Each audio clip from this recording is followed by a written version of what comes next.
First, imagine this. Wild, windy moors in England. No sunshine, no peace, no therapy.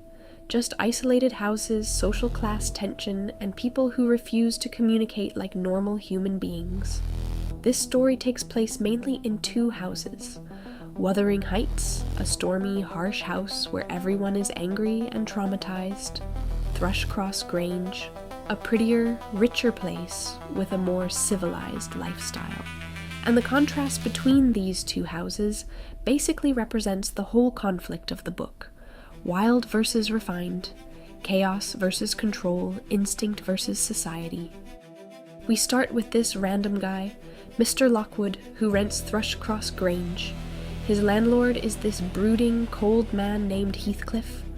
Lockwood decides to visit him at Wuthering Heights and immediately realizes something is wrong. The vibes, horrific. Everyone in the house is tense, bitter, and acting like they all share one giant secret. Lockwood stays the night, has this nightmare involving a ghostly voice calling itself Catherine, and basically gets traumatized enough to want answers. Then he gets sick, and his housekeeper, Nellie Dean, starts telling him the full backstory. And when I say spilling the tea, I mean she dumps an entire generational curse on him. Years ago, the Earnshaw family lived at Wuthering Heights. One day, Mr. Earnshaw comes home with a dirty orphan boy from Liverpool and says, "This is Heathcliff. He's part of the family now." And immediately, Hindley, the son, hates him. Catherine, the daughter, becomes obsessed with him, and not in a cute way, not childhood best friends to lovers, more like 2 feral souls recognizing each other in the darkness. They run wild together on the moors, reckless, intense, like they're the only 2 people who exist. Catherine later says, loving Heathcliff feels like loving herself. And if you're thinking, aw, soulmates, no. This is where the horror begins. When Mr. Earnshaw dies, Hindley becomes the head of the house, and he decides Heathcliff is not family anymore. He humiliates him, turns him into a servant, forces him into poverty and violence, and Heathcliff grows up carrying this deep wound of shame, rage, and rejection. And it's important because the book makes it clear Heathcliff is not born a monster. He becomes one. Meanwhile, Catherine gets injured. While spying on the rich neighbors, the Lintons, she ends up staying at Thrushcross Grange for weeks. And when she returns, she's different. She comes back polished, dressed like a lady, suddenly aware of social status. And that's when she meets Edgar Linton. He's gentle, wealthy, soft-spoken, stable, basically the human version of safe choice. And he falls in love with Catherine. And Catherine likes him, but not in the same violent, chaotic way she loves Heathcliff. Here comes the scandal. Catherine decides to marry Edgar, not because she loves him more, but because he's socially suitable. She literally says marrying Heathcliff would degrade her. But she also says the most famous line in the book, "Whatever our souls are made of, his and mine are the same. I am Heathcliff."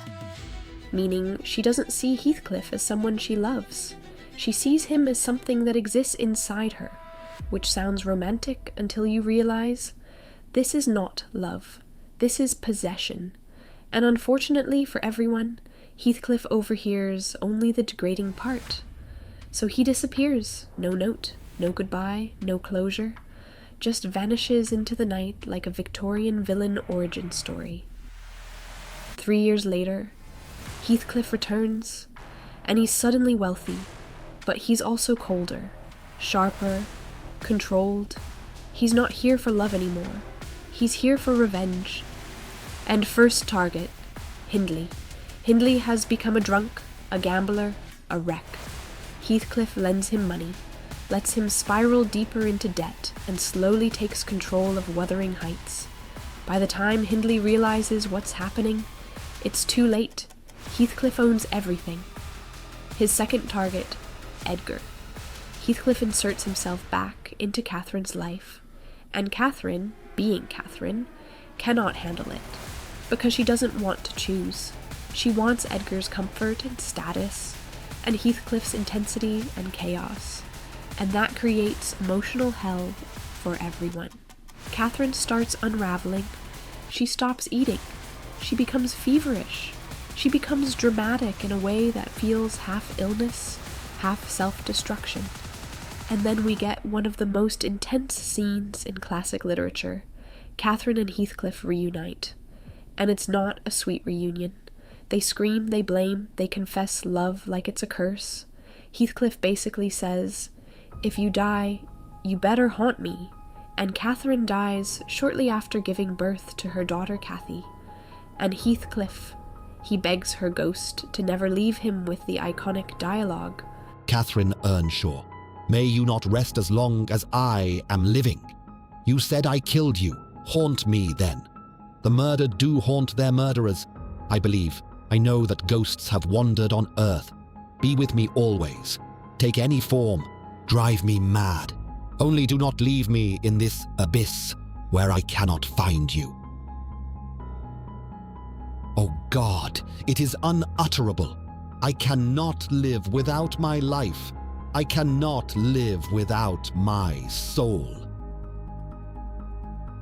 This is where the book becomes even darker, because the second half isn't about Catherine and Heathcliff. It's about the aftermath, the rot, the consequences. Heathcliff's revenge continues for years. Heathcliff marries Isabella, Edgar's sister, not out of love, but because she's a tool, a weapon, and he treats her horribly. Isabella eventually escapes pregnant and gives birth to Heathcliff's son, Linton, and Linton is weak, sickly, and emotionally manipulated his entire life. Hindley dies.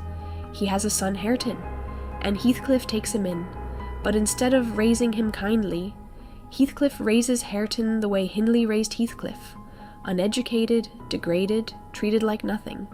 It's cyclical trauma, revenge becoming inheritance. Meanwhile, Catherine's daughter, Cathy, grows up at Thrushcross Grange. She's sheltered, kind, curious, and eventually she meets both. Hareton, rough, angry, but not evil. Linton, sickly, manipulative, weak. Heathcliff forces Cathy into marrying Linton, and it's brutal, because this isn't romance. It's legal revenge. He wants her inheritance. He wants to own both houses. Annie succeeds. Edgar dies. Linton dies soon after. And Cathy becomes trapped at Wuthering Heights.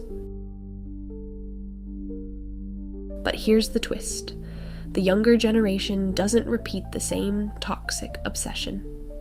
Cathy slowly begins teaching Hareton to read, and Hareton, who could have become another Heathcliff, starts changing. They soften, they heal, they fall in love in a way that's quiet and human, not volcanic, not destructive, and Heathcliff starts unraveling, because revenge has been his entire identity, and now it's done, and it doesn't even feel good. He becomes haunted, either literally or psychologically, by Catherine's presence. He stops eating, he wanders the moors at night, he becomes obsessed with death. Eventually, he dies, almost as if he willed himself into the grave to finally be with her. And people claim they see Catherine and Heathcliff's ghosts walking the moors together, which is gothic, poetic, and terrifying. So what is Wuthering Heights really about? Not romance. It's about obsession, pride, class, and social violence, revenge, generational trauma, and the way love can become something monstrous, and the scariest part. The book doesn't romanticize it. It shows you how passion without empathy becomes destruction. But it also shows something else, that the next generation can choose differently, that love can be gentle, that healing is possible, even in a house full of ghosts. Thank you so much for watching, and welcome to Bookish Whispers. If you love books and great stories, make sure to hit subscribe and join our community. I'm so excited to share amazing reads, thoughtful discussions, and lots of bookish content with you. and we're just getting started.